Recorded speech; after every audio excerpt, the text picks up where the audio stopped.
IVM.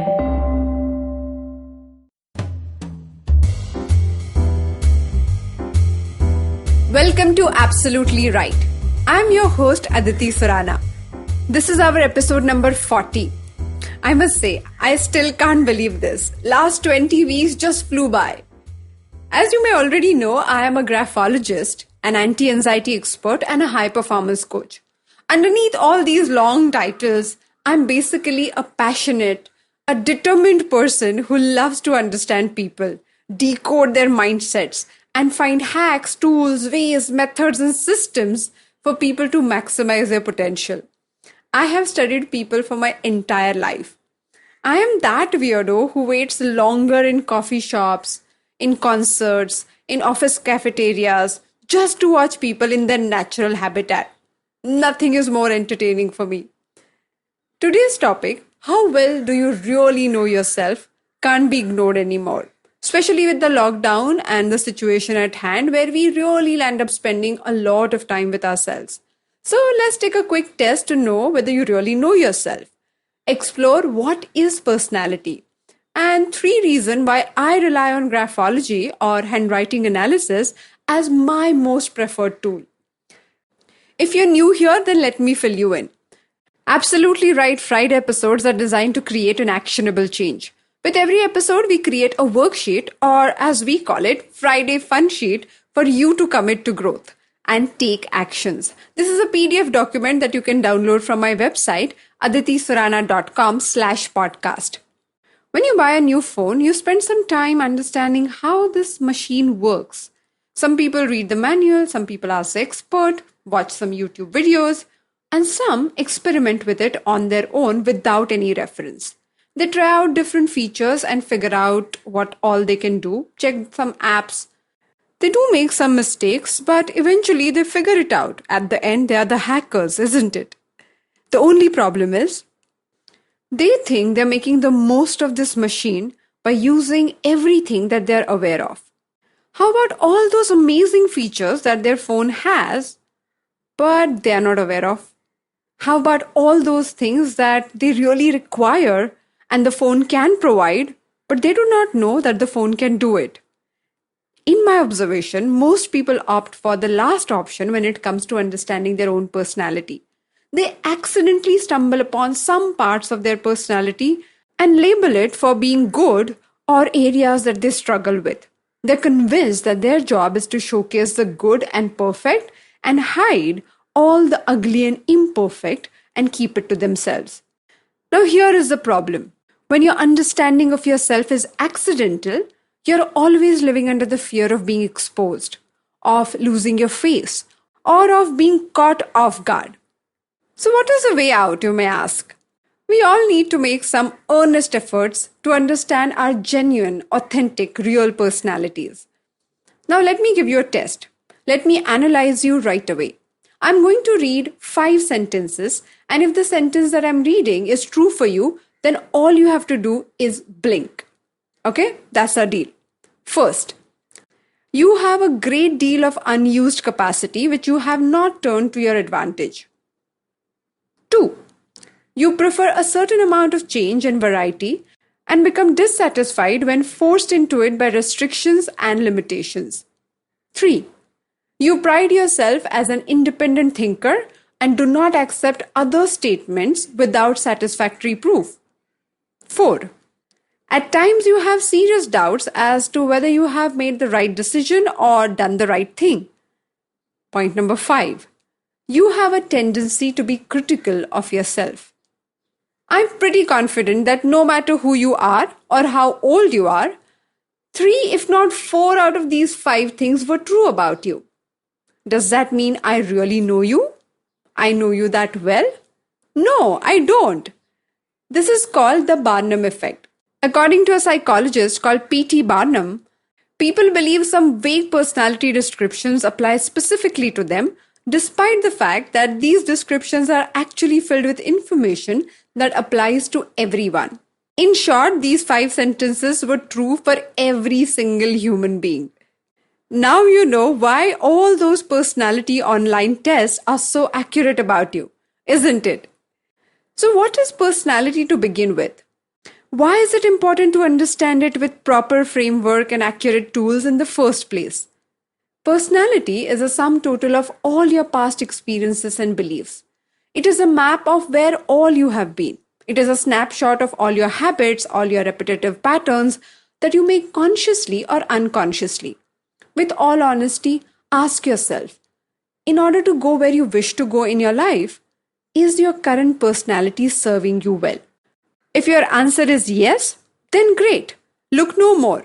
But if the answer is no or maybe, then you do need a mirror to understand deeper aspects of your own self. As mentioned before, I am crazy behind all this information. On my professional journey, I have done 4 international certification in 4 different psychometric testing methods, including graphology. One of the things that I found common in all of them is their framework. Each test has its unique framework to look at your own personality from a distance. Once there was a honeybee who landed in an art museum by mistake. She was naturally attracted to a bright flower-like object on the wall. As she went closer to this flower, she could only smell more and more dust and mold, no fragrance. She was disgusted. Suddenly, someone pulled this bee and took her 10 feet away from the wall, and for a moment gave her a human brain. She could not believe her eyes. In that moment, what she thought was disgusting and moldy and dusty was actually a masterpiece painted by Rabindranath Tagore. From a distance, she was able to appreciate the beauty that was not available to her when she was too close, too engaged, too attached. Now that's my point. That's exactly what happens when you try to assess yourself. We all are too vested, too closed, too attached to the situation at hand, and we cannot become objective without having a framework. So let's pick up a simple framework called Johari window. Every time I introduce this model, I'm so tempted to make this Indian by calling it Johari window. But it is not. It is a framework by 2 psychologists, Joseph and Harrington. They divided each personality into 4 parts. Now, as I describe it, you start putting things into boxes, okay? First one, things that you know and others know about you. What you like to eat, how you dress up, how you speak, how you laugh, so many things. Second, things that you know but others don't know. Your secrets, your past memories, what bothers you, what you do when you spend time alone. Now here it gets interesting. Point number 3, things that others know but you do not know. Like some tics, some tantrums, some expressions.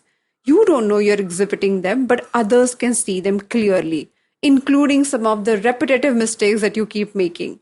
And the 4th one, you don't know and others do not know. This is a mystical area where you do not step into until and unless you chance upon it. Like some skill that you don't know you were good at, but you discovered it only when you chanced upon it. After studying and applying all the personality models that I learned, I still can't stop being mesmerized by graphology.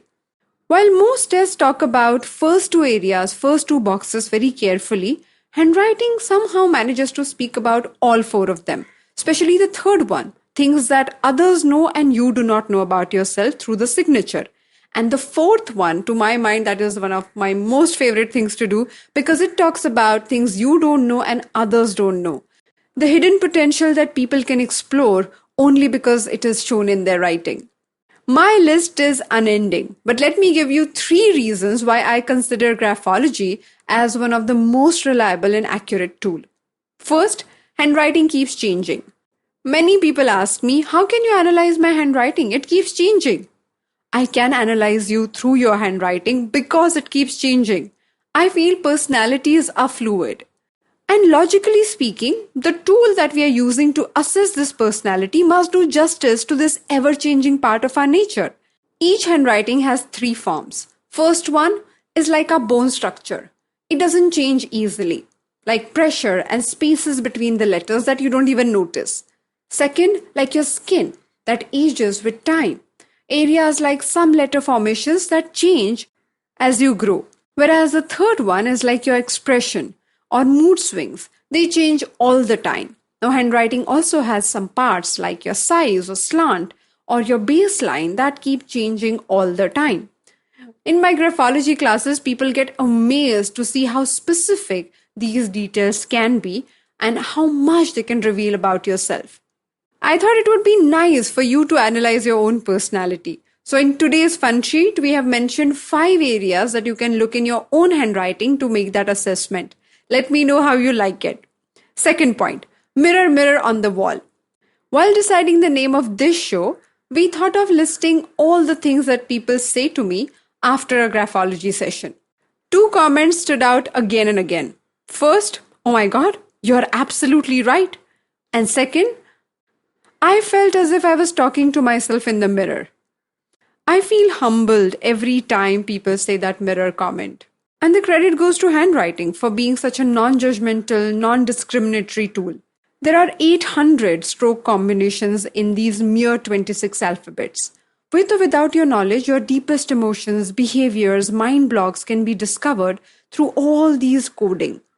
Many times when I feel confused or lost or unclear, I pull out an unruled blank sheet of paper and write a long paragraph. And after some time, I look at my own handwriting as if I'm analyzing someone else's strokes. Thankfully, the conflicts of the real self are captured on the paper every single time. Third, handwriting does not lie. I hate to accept it, but it is true. Your handwriting does not lie. Initially, when I was new in the career, I knew my strokes very well, but I didn't have much experience about how people behave. Innocently so, but I used to label people in good or bad boxes. And if some handwriting strokes that I saw and that did not match my assessment, I would ignore them. I would tell myself probably this stroke is here by mistake because it doesn't suit, it doesn't fit what I have already decided. But now, after many experiences of being proven wrong in doing so, I have learned better. Handwriting always told the truth. Many times, I wasn't ready to look at it. So at the end, you can love it, you can hate it, but you can't ignore what the handwriting strokes reveal. Thank you so much for joining me on this episode of Absolutely Right. I'm keen to know what were your takeaways. What small actions will you be taking today to improve something in your life? Do share your experience and send your questions to me on my Instagram handle @Aditi Surana. And if you like this podcast, then don't forget to check out other interesting podcasts on IVM Network. You can listen to us on IVM Podcast app or ivmpodcast.com. You can also follow us on our social media. We are @IVM Podcast on Twitter and Instagram. Let's connect on Wednesday. Till then, happy writing!